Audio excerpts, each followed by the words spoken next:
क्या काला जादू सच में एक सच्चाई है? क्या ब्लैक मैजिक सच में काम करता है? क्या आपने कभी देखा है ये तंत्र मंत्र? क्या आपको भी कभी महसूस हुई है ये चीजें?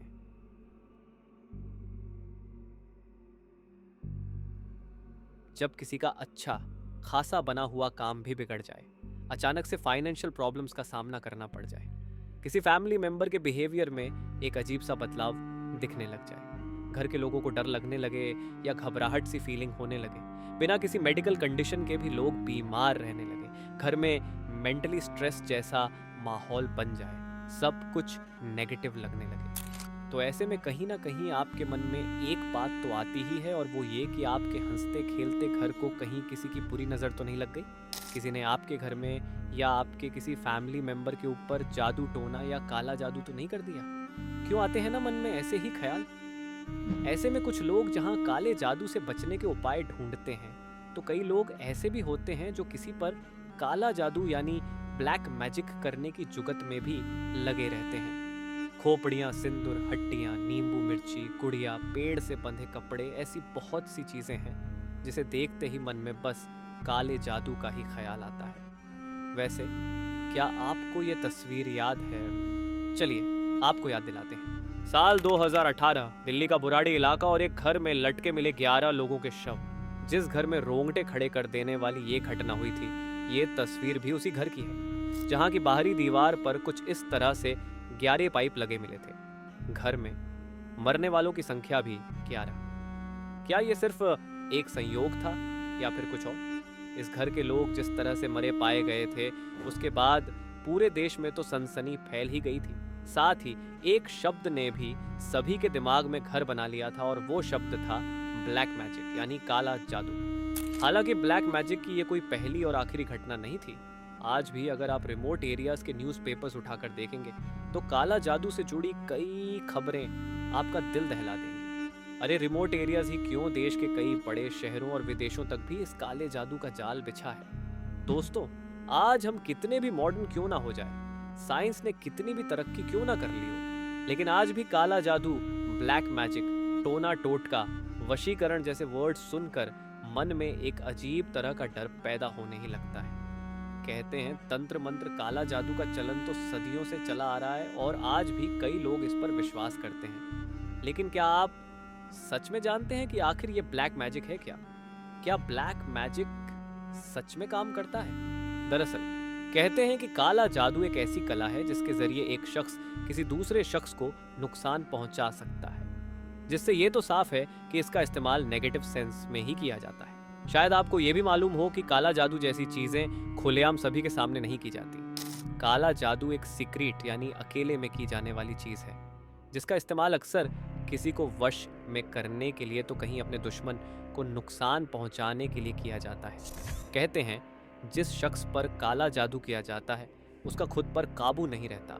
वैसे काला जादू का नाम सामने आते ही सबसे पहले भारत का बंगाल राज्य दिमाग में घूमने लगता है, क्योंकि कहते हैं कि बंगाल में ही इस तरह की साधना सबसे ज्यादा की जाती है। लेकिन यहाँ फिलहाल मैं आपको काला जादू से जुड़े जिस इंसिडेंट के बारे में बताने जा रहा हूँ, वो केरला की है। क्या आप सोच सकते हैं कोई इंसान ब्लैक मैजिक जैसी चीजों में इतना विश्वास करता है कि वो किसी को मारकर उसे पकाकर खा जाए? सुनकर ही रोंगटे खड़े हो गए ना। ये एक सच्ची घटना है। साल 2022 में केरला के एक डॉक्टर कपल ने एक तांत्रिक के साथ मिलकर सड़क पर लॉटरी बेचने वाली दो औरतों की पहले तो गला रेत कर हत्या कर दी, फिर उनकी बॉडी के 26 टुकड़े किए। सिर्फ इतना ही नहीं, इस कपल ने इन टुकड़ों का क्या किया, ये सुनकर तो आप और भी ज्यादा शॉक्ड रह जाएंगे। तांत्रिक के कहने पर कपल ने इन टुकड़ों को पकाकर खा भी लिया। हिंदू धर्म में जिस तरह पवित्र गंगा जल को लोग अपने घरों में चारों ओर सुख समृद्धि शांति के लिए छिड़कते हैं ना, कुछ उस तरह से ही उन औरतों की बॉडी से जो खून निकला था, उसे इस कपल ने अपने घर की दीवारों और फर्श पर छिड़का। और मालूम है किस लिए? ताकि घर में धन और संपत्ति आए। सोचिए, इस इंसिडेंट को अंजाम दिया एक डॉक्टर कपल ने, और घटना भी उस राज्य की जहां की लिटरेसी रेट करीब 96% है। जिस तरह से ब्लैक मैजिक जैसी कोई चीज होती भी है या नहीं, इसे लेकर लोगों के अलग अलग ओपिनियन है, उसी तरह इसके अलग अलग डेफिनेशन भी हैं। कोई इसे ऊर्जा यानी एनर्जी से जोड़ता है, तो कोई इसे साइकोलॉजी से। साइंस के अनुसार काला जादू और कुछ नहीं, बस एक बंच ऑफ एनर्जी है जिसका पॉजिटिव और नेगेटिव इस्तेमाल होता है, जो एक जगह से दूसरे जगह तक भेजा जाता है, या यूं कहें एक इंसान के जरिए दूसरे इंसान पर भेजा जाता है। कंजर्वेशन ऑफ एनर्जी से समझा जा सकता है, जिसके अनुसार energy may be transformed from one form to another but it can not be created और डिस्ट्रॉयड।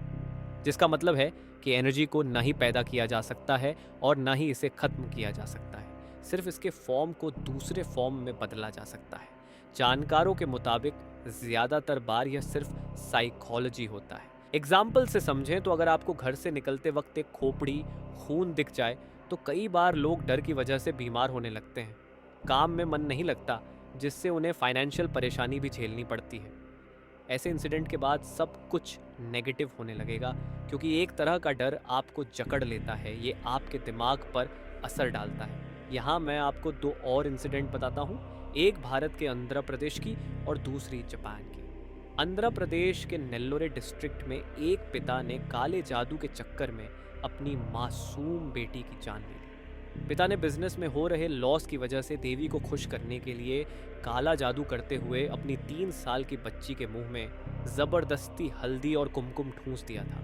हल्दी और कुमकुम के गले में अटकने की वजह से बच्ची की सांसें रुक गई। वहीं जापान वाले केस में पुलिस रिपोर्ट की माने तो एक पिता अपनी बीमार बेटी को एक तांत्रिक के पास ले जाता है, क्योंकि उसे ऐसा लगता है कि उसकी बेटी किसी प्रेतात्मा के साये में है। वहाँ सारी रात लड़की को कुर्सी से बांध कर रखा गया। उसे एक ऐसी जगह बिठाया गया जहाँ लगातार पंप की मदद से उस पर पानी गिरता रहा। वहीं लड़की के सामने तांत्रिक लगातार मंत्र पढ़ रहा था। उस वक्त लड़की के पिता ने लड़की को पकड़ भी रखा था ताकि वो हिल ना सके, लेकिन लगातार मुंह पर पानी पड़ते रहने की वजह से लड़की सांस नहीं ले पाई और उसकी मौत हो गई। जाहिर है कि पिता का मकसद बेटी की जान लेना नहीं था, बल्कि किसी बीमारी से निजात दिलाना था, लेकिन साधु की बातों में आकर वह बेटी का कातिल बन गया। सोचिए, ये ब्लैक मैजिक जैसी चीज़ें किसी को किस हद तक अपने गिरफ्त में कर लेती है। और मालूम है आपको, ये ब्लैक मैजिक किसी एक देश या धर्म से जुड़ा नहीं है। इसमें शैतान से लेकर जिन्न से छुटकारा पाने तक के लिए भी काले जादू का सहारा लिया जाता है। कहते हैं ना, फिल्में समाज का आईना होती है। मैथोलॉजी बेस्ड, वैम्पायर बेस्ड या फिर साइंटिफिक हॉरर, ऐसी कई हॉरर फिल्मों की कैटेगरी होती है।